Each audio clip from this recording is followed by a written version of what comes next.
बाघ की खाल मुंशी प्रेमचंद। रांची से लेकर चक्रधरपुर तक घना जंगल है, उसकी लंबाई कोई 75 मील होगी।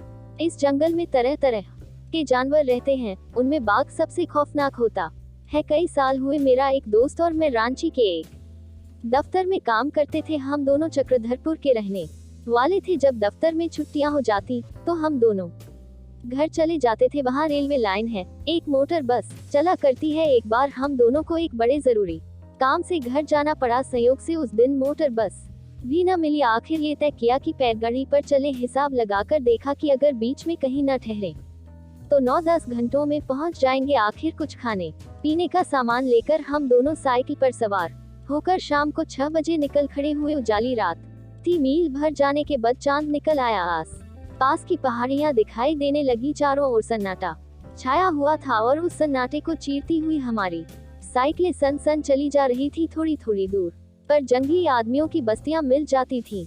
उनकी झोपड़ियों से ढोल छ और बांसुरी की मीठी मीठी आवाजें आ जाती थी। दम दोनों इस दृश्य का आनंद उठाते चले जा रहे थे। अचानक मेरे दोस्त को क्या आ गई और वह साइकिल पर से गिर पड़ा। उसका ये हाल देखकर मेरी जान सूख गई। उसे तो हैजा हो गया था।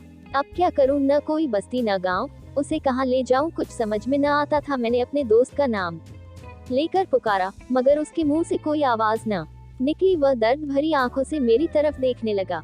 उसकी ये दशा देखकर मुझे भी रोना आ गया। फिर सोचा, रोने से क्या होगा, देखूं यहाँ नजदीक कोई गांव है या नहीं, शायद किसी से कुछ मदद मिल जाए। मैंने अपने दोस्त से फिर पूछा, भाई तुम्हारा जी कैसा है, कुछ तो बताओ। फिर भी कोई जवाब नहीं। मैंने उसकी नाड़ी पर हाथ रखा। नाड़ी का कहीं पता नहीं। हाँ, सांस चल रही थी। सोचने लगा, इसे छोड़कर कैसे जाऊं, कोई जंगली जानवर आ पहुंचे तो लाश का भी पता न चले। आखिर मैंने दोनों बैलगाड़ियों को एक पेड़ के सहारे खड़ा किया और अपने दोस्त को उस पर लिटाकर किसी गांव की तलाश में निकला। रास्ते में बार बार अपने दोस्त का ख्याल आने लगा। चारों ओर घना जंगल, पेड़ों के नीचे बड़ी मुश्किल से रोशनी पहुंचती थी। रास्ता न दिखाई देता था।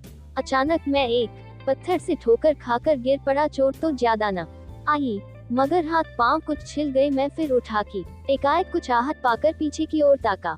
क्या देखता हूँ कि कोई 15 गज की दूरी पर एक बाघ खड़ा है। मेरे होश उड़ गए। ऐसा जान पड़ा जैसे बदन में खून नहीं है। सांस तक बंद हो गई मुझे खड़ा देखकर।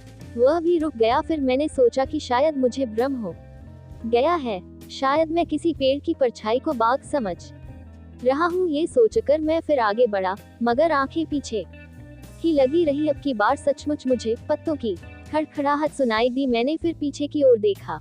बाघ मेरे पीछे पीछे चला आ रहा था। मेरे रोए खड़े हो गए और मैं लकड़ी सा तन गया। कुछ सोचने की मुझ में शक्ति ही नहीं रही। मुझे खड़ा होते देखकर वह जमीन पर हाथ पांव फैलाकर बैठ गया। मुझे अब जान की कोई आशा न रही। न था मेरे पास कोई पिस्टल था और न चाकू, न मालूम क्या। सोचकर मैं बड़े जोर से चिल्ला उठा। बाघ मेरी आवाज सुनते ही उठा, बहुत चुपचाप जंगल की ओर चला गया। बाघ को जाते देखकर मैं इतना खुश हुआ कि क्या कहूँ। मेरी हिम्मत भी लौट आई। सोचने लगा, घर पहुंचकर सबको ये किस्सा सुनाऊंगा और कहूंगा कि अगर कोई इसी तरह बाघ के सामने पड़ जाए तो उसे खूब चिल्लाना चाहिए। यही सोचता हुआ मैं तेजी से चला जाता था। अभी थोड़ी ही दूर गया था कि फिर कुछ आहट मिली। देखा तो सामने बाघ। मैंने तो अपनी समझ में बाघ को भगाने का मंत्र पा लिया था। लगा जोर से चिल्लाने, मगर अब कि बाघ वहां से हिला भी नहीं। उसका जवाब उसने ये दिया कि मुझसे 8-10 गज पर मारे खुशी के अपनी दुम हिलाने लगा। अब तो मेरी हिम्मत छूट गई।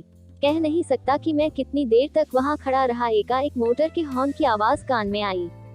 फिर सोचा, शायद ये भी भ्रम हो। फिर भी मुझे कुछ हिम्मत हुई। मैं धीरे धीरे पीछे हटने लगा। कोई 8-10 कदम पीछे हटा था कि अचानक बाघ उठा। मेरा कलेजा मानो सिमट कर एड़ियों में धंस गया। बस वह मुझ पर फांदा। मैंने झट आंखें बंद कर ली और दोनों हाथों से सिर पकड़ लिया, मगर बाघ मुझ पर फांदा नहीं, बल्कि जितनी दूर मैं पीछे हट गया था उतना ही वह आगे बढ़ आया और फिर बैठ गया। फिर हॉर्न की आवाज सुनाई दी। शायद कोई लारी रांची से आ रही थी। फिर मुझे होश नहीं कि क्या हुआ। सिर्फ इतना याद है कि मैं एक मर्तबा बड़े जोर से चिल्लाया था, मार डाला। जब मुझे होश आया तो मैंने देखा कि मेरा सिर किसी की जांघ पर रखा हुआ है और आस पास कई आदमी खड़े हैं। मेरा दोस्त भी वहीं बैठा हुआ है। मैंने उनसे थोड़ा पानी मांगा। उन्होंने मुझे गर्म दूध निकाल कर पिलाया। बाद को मुझे मालूम हुआ कि यह साहब इंजीनियर थे, अपने 3-4 दोस्तों के साथ टाटानगर जा रहे थे। रास्ते में उन्हें दिखाई दिया कि पक